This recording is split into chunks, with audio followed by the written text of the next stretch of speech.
नमस्कार जी दोस्तों, कैसे हो आप सभी लोग। तो मैं आपको मेरे अपने channel physics with Hitesh sir पे आप सभी लोगों का बहुत बहुत हार्दिक अभिनंदन करता हूं। और हमने पिछली 3-4 क्लास में हमने पढ़ लिया था कि मोशन इन स्ट्रेट लाइन में भी हमने पढ़ लिया था। कल अपना motion in straight line complete हो चुका था, उससे रिलेटेड मैंने बहुत सारे क्वेश्चन भी आपको करवा दिए थे। यदि आपको कोई डाउट हो तो आप मेरे से पूछ सकते हो। आज अपन जो काइनेमेटिक्स का जो सेकंड टॉपिक है वो है किस पे, ये भी मोशन ही है, ये भी मोशन का ही पार्ट है, लेकिन ये कौन सा मोशन है, प्रोजेक्टाइल मोशन। अब सबसे पहले तो आपके दिमाग में यही बात आई होगी कि प्रोजेक्टाइल क्या होता है। आइए ना आपके दिमाग में कि यार सर प्रोजेक्टाइल क्या होता है। तो सबसे पहले ये है कि प्रोजेक्टाइल अपन बहुत सारे एग्जाम्पल की सहायता से समझ सकते हैं, जैसे कि क्रिकेट में सिक्स का जाना, या फिर बॉल को शॉट मारना और वो बॉल मैदान से बाहर जाना, तो वो जो एक कर्व बनेगा वो एक प्रोजेक्टाइल मोशन का एग्जाम्पल है। और भी अपन देखे डेली लाइफ में तो जैसे फुटबॉल को किक मारना, अपन किसी भी फुटबॉल को किक मारते हैं तो वो एक कर्व में जाके ग्राउंड से ग्राउंड वापस आ जाती है, लेकिन वो एक ऊपर कर्व बना के हुए आ जाती है। अब इसमें हम सबसे पहले ये देखेंगे कि प्रोजेक्टाइल मोशन होता क्या है। तो मैंने आपको बहुत सारे एग्जांपल देके बता दिया कि ऐसे ऐसे मोशन वगैरह होते हैं। तो जैसे कि मैं यहाँ पे धरातल पे खड़ा हूं और मेरे हाथ में एक बॉल है, उस बॉल को मैं ऊपर की तरफ फेंकता हूं, ऊपर की तरफ फेंकता हूं, तो वो बॉल क्या हवा में रहेगी, यस या नो? क्या बॉल हवा में ही रहेगी? क्या जवाब मिलेगा आपसे? जब मैं किसी बॉल को एक इनिशियल वेलोसिटी की सहायता से यदि मैं उसको फेंकता हूं तो वो कुछ समय बाद ग्राउंड पे आकर गिर जाती है।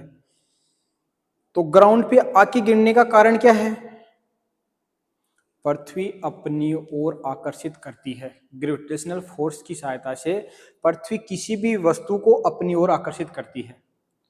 तो वह जब मैंने उसके ऊपर इनिशियल वेलोसिटी से की कोई भी वेलोसिटी लगा दी, मैंने उसको ऊपर की तरफ फेंक दिया, तो फेंकते ही पृथ्वी अपनी ओर उसको आकर्षित करने की कोशिश करेगी और एक पीक पॉइंट पर जाके उसने हाईएस्ट जो उसने ऊंचाई हासिल करने के बाद में वो वापस एक कर्व बनाती हुई वापस ग्राउंड पे आ जाती है। तो अपने पास यहाँ पे एक डायग्राम की सहायता से समझेंगे। इसमें दो वेरिएबल्स होते हैं एक्स और वाई, और ये जो मोशन होता है वो 2D में होता है। इसमें 2 डायरेक्शन होती है एक्स और वाई। जो एक्स वाली डायरेक्शन होती है उसको, जो एक्स वाली डायरेक्शन में जो मोशन होता है उसको बोलते हैं हॉरिजॉन्टल मोशन, और या क्षैतिज बोल सकते हैं उसको। जो वाई डायरेक्शन में होता है उसको बोलते हैं वर्टिकल मोशन। यहां पे मैं किसी भी बॉल को किसी भी एंगल कुछ भी हो सकता है, यू वेलोसिटी की सहायता से ऊपर की तरफ फेंकूंगा, तो यहां से फेंकते ही बॉल कुछ समय बाद जाके यहां से फेंकने के बाद में पृथ्वी उसको अपनी ओर आकर्षित करने की कोशिश करती है। पृथ्वी F बराबर mg से उसको नीचे की तरफ खींचने की कोशिश करती है।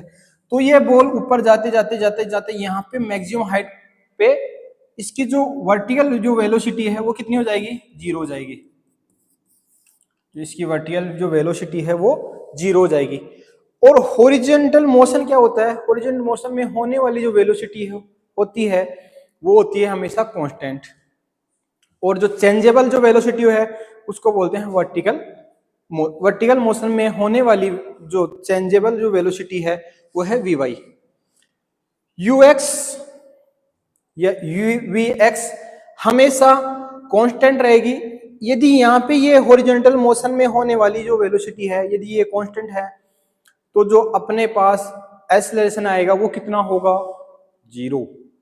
यदि वेलोसिटी ही कांस्टेंट हो गई तो एक्सेलरेशन कितना आएगा अपने पास, 0।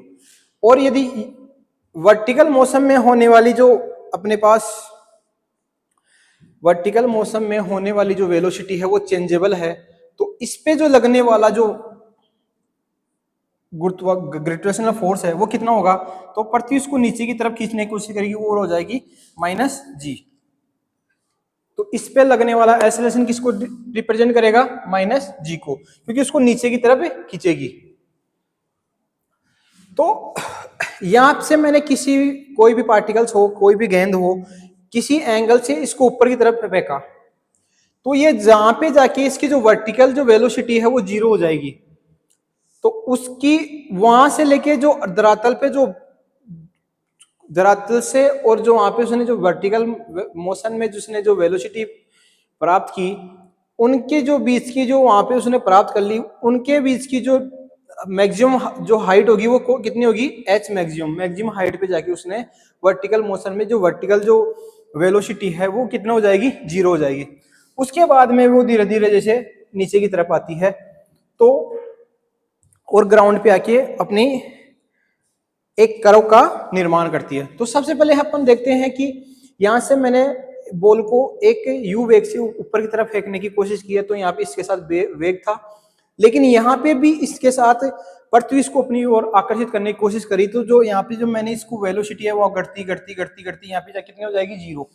फिर वापस धीरे धीरे धीरे धीरे बढ़ेगी बढ़ेगी और मैक्सिमम यहाँ पे जाके उसने अपना कर्व कंप्लीट कर लेगी। तो इस प्रकार का जो मोशन होता है वो होता है प्रोजेक्टाइल मोशन। इसमें यदि कोई प्रॉब्लम हो तो बताओ मेरे को आप। और जो बॉल है वो हवा के अंदर कितने टाइम रही उसको अपन रिप्रेजेंट करते हैं टाइम ऑफ फ्लाइट या उड्डयन काल, कि बॉल हवा में कितनी देर तक रही, ग्राउंड से ही जाके ग्राउंड पे आने में उसको कितना टाइम लगा एक कर्व बनाते हुए। और मैक्सिमम हाइट तो मैंने आपको बता दी कि जहां पे वर्टिकल मोशन में जो वर्टिकल वेलोसिटी है वो वहां पे 0 हो जाएगी, वहां से लेके ग्राउंड तक उनके बीच की जो हाइट होगी, जो लेंथ होगी, उसको बोलते हैं मैक्सिमम हाइट। और होती है रेंज। रेंज मीन्स डिस्प्लेसमेंट, कि मैंने यहां से बॉल को फेंका, बॉल यहाँ पे आके गिरी, तो इनिशियल पॉइंट और फाइनल पॉइंट के बीच की जो दूरी है उसको डिस्प्लेस पॉइंट बोलते हैं, और यहाँ पे इसको रेंज की सहायता से समझाते हैं। तो इस डायग्राम में आपको कोई प्रॉब्लम हो तो आप मेरे को समझाओ। यहाँ पे ये जो एंगल है यू वेलोसिटी है, तो यहाँ पे 2 कंपोनेंट बन रहे हैं। तो मैंने आपको बताया था पिछले क्लास में कि जो जिस एक्सिस के साथ एंगल बन रहा है उसको हम cos थीटा से रिप्रेजेंट करते हैं, जो बच जाता है उसको sin थीटा से रिप्रेजेंट करते हैं। तो यहाँ पे ux कितना हो जाएगा, u cos थीटा, और uy कितना हो जाएगा, u sin थीटा। मैंने आपको एक्सेलरेशन भी बता दिया कि हॉरिजॉन्टल मोशन के अंदर एक्सेलरेशन 0 होता है, और 0 क्यों होता है, क्योंकि यहाँ पे जो वेलोसिटी होती है वो क्या होती है, कांस्टेंट होती है। और वर्टिकल मोशन के अंदर वेलोसिटी चेंजेबल होती है, तो वहां पे जो एक्सेलरेशन लगेगा वो कितना लगेगा, -g, क्योंकि पृथ्वी उसको अपनी तरफ खींचने की कोशिश करती है। यहां तक कोई प्रॉब्लम हो तो मेरे को बताओ, मैं आगे चलता हूं। इसके बेस पे अपने पास 3 फॉर्मूले बनते हैं, जो मैंने आपको सोर्स की सहायता से, अपना सोर्स बना हुआ है यूट्यूब चैनल पे, वहां पे मैंने उनको याद करने की ट्रिक भी बता दी थी। तो मैं उन जो फॉर्मूले हैं उनको मैं आपको, जो आपके सामने 3 फॉर्मूले हैं, टाइम ऑफ फ्लाइट का जो फॉर्मूला होता है 2u sin theta upon g। आपको ये कैसे आया, क्यों आया, ये आपको एग्जाम में नहीं पूछेगा कभी भी, इनके बेस पे क्वेश्चन आएंगे। और यदि आपको इनको ड्राइव करना हो तो आप मेरे को बता देना कि सर आप इनको ड्राइव करके मेरे को बताओ, मैं इनको एक को ड्राइव करके बता दूंगा।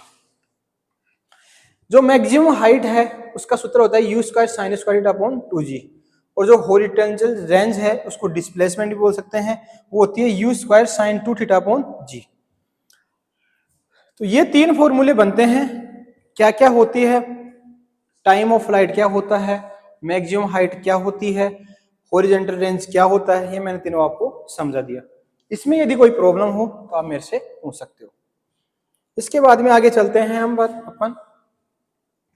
अब और भी सबसे अच्छे तरीके से समझने के लिए अपने पास दो डायग्राम है जो मैंने अभी आपको समझाया था कि हॉरिजॉन्टल मोशन के अंदर जो वेलोसिटी होगी वो क्या होगी, कांस्टेंट होगी, यू कोस थीटा यू कोस, प्रत्येक जो एक, और जो ये वलय, जो ये डायग्राम बनेगा वो कैसा बनेगा, पैराबोला, परवलय, ये बनेगा परवलय, पैराबोला।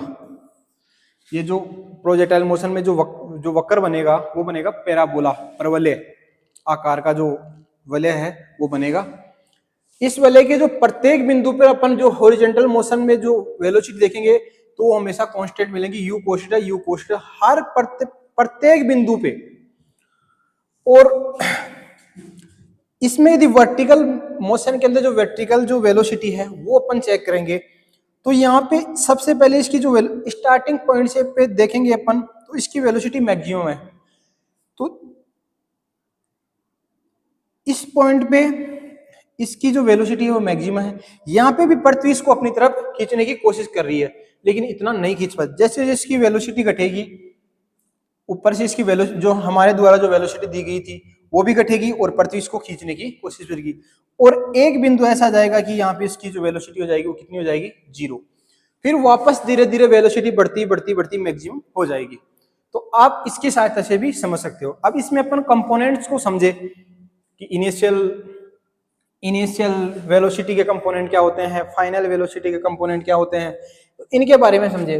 और इनमें जो एंगल बनता है हॉरिजॉन्टल मोशन और वर्टिकल मोशन में जो एंगल बनते हैं इनमें सबसे बड़ी एक सबसे मुख्य बात है कि जो यहाँ पे जो रेंज आती है, ये रही, ये अपने पास रेंज है, रेंज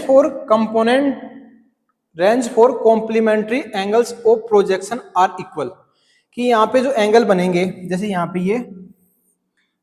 यहाँ पे ये 15 डिग्री का एंगल है, इसमें ये जो वक्र बना और एक 70 यहाँ पे एंगल जो 75 बनेगा, ये दोनों वक्र एक ही बिंदु पर आकर जो इनका जो फाइनल पॉइंट होगा वो एक ही बिंदु होगा।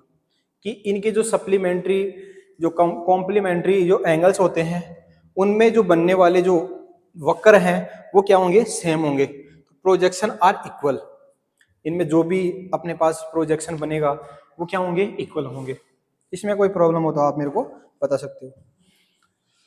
इसके बाद में इनिशियल वेलोसिटी और फाइनल वेलोसिटी अपन देखेंगे। तो मैंने अभी आपको बताया था कि ये यहाँ पे u है और इसका जो x कंपोनेंट है u cos थीटा है और ये है u sin थीटा है। तो इनिशियल पॉइंट तो ये हो गया और फाइनल पॉइंट ये हो गया। इनिशियल वेलोसिटी क्या हो जाएगी इसकी, u cos theta i cap plus u sin theta j cap, क्योंकि इसमें आपके पास डायरेक्शन का कोई इफेक्ट नहीं पड़ेगा।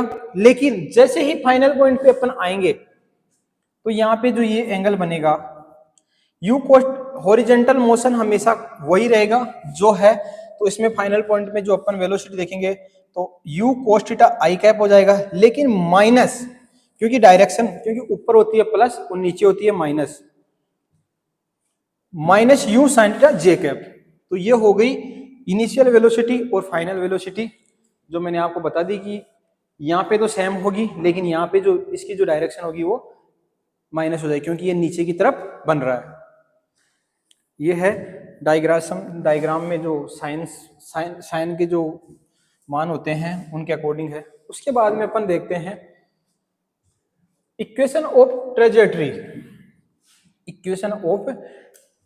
ट्रेजेक्ट्री का जो इक्वेशन होती है वो ये होती है। अब ये इक्वेशन कहाँ काम आती है तो मैं आपको बता दूं कि ये वलय बन रही है, इसके किसी भी बिंदु को ले लो आप, कंपोनेंट x और y किसी भी पॉइंट पे ले लो आप, लेकिन वो पॉइंट होना चाहिए इस वलय पे। यदि इसके जो कंपोनेंट है x और y वो इस जो ट्रेजेक्ट्री का जो इक्वेशन है वो इसको हमेशा फॉलो करेगी। यदि इसको फॉलो नहीं कर रही है तो इसका मतलब है कि जो उसके जो कंपोनेंट हैं वो उस परवलय पे नहीं है। तो ये तो सिर्फ इसको इतना ही ऐसे एग्जाम में क्वेश्चन आ जाते हैं, छोटे क्वेश्चन बन जाते हैं। जैसे नीट वगैरह के अंदर भी बन जाते हैं, IIT JEE में बन जाते हैं। दूसरी भी kinetic energy of maximum height, कि मैक्सिमम हाइट पे काइनेटिक एनर्जी कितनी होगी। तो मैक्सिमम हाइट पे जो काइनेटिक एनर्जी है वो है के कोस स्क्वायर थीटा।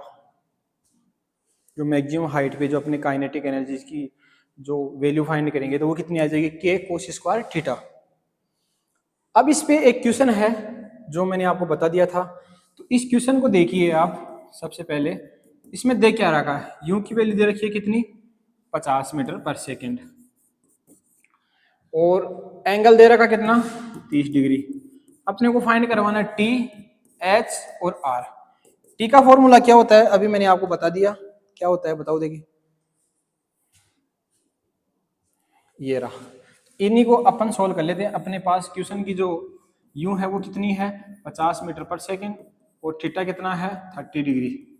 तो यदि इसको फाइंड करेंगे तो 2 इंटू कितना है, 50 इंटू साइन 30, और जी की वैल्यू आप 10 ले लो। तो 100 इंटू साइन 30 की वैल्यू कितनी होती है, 1/2 अपॉन 10। तो ये कितने हो गए, 50। तो ये कितनी हो जाएगी, 5 सेकेंड। इसका जो टाइम ऑफ फ्लाइट कितना आ गया, 5 सेकेंड। इसका मतलब यह है कि बॉल इतनी वेलोसिटी से अपन फेंक रहे हैं तो वो ग्राउंड पे कितने समय बाद में आएगी, या वो ग्राउंड पे आने में 5 सेकंड का समय लगाती है, वो हवा में 5 सेकंड तक रहती है। इसका मीन्स ये है। मैक्सिमम हाइट निकालेंगे अपन, यू भी अपने पास, थीटा भी है और जी भी है, तो इससे मैक्सिमम हाइट भी आ जाएगी। तो वो निकाल लीजिए आप, एज इक्वल टू यू कितना है, 50 इंटू 50 साइन स्क्वायर थीटा 1/4, 1/2 का होल स्क्वायर 1/4 अपॉन 2 इंटू 10। तो इससे तो ये कट गया, 5 बच गया, और 4 नीचे आ जाएगा, 2 से कट गया 25, और 125 अपॉन 4। इसको डिवाइड कर लो जितना आएगा, और मीटर में इसका आंसर आ जाएगा कि इतनी हाइट पे जाके वर्टिकल मोशन की जो वर्टिकल वेलोसिटी है वो कितनी हो जाएगी, 0। इसका मीन्स यही है।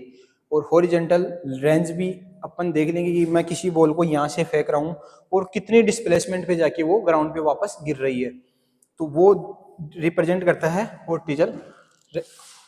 हॉरिजॉन्टल रेंज को, या इसको आर से रिप्रेजेंट करते हैं।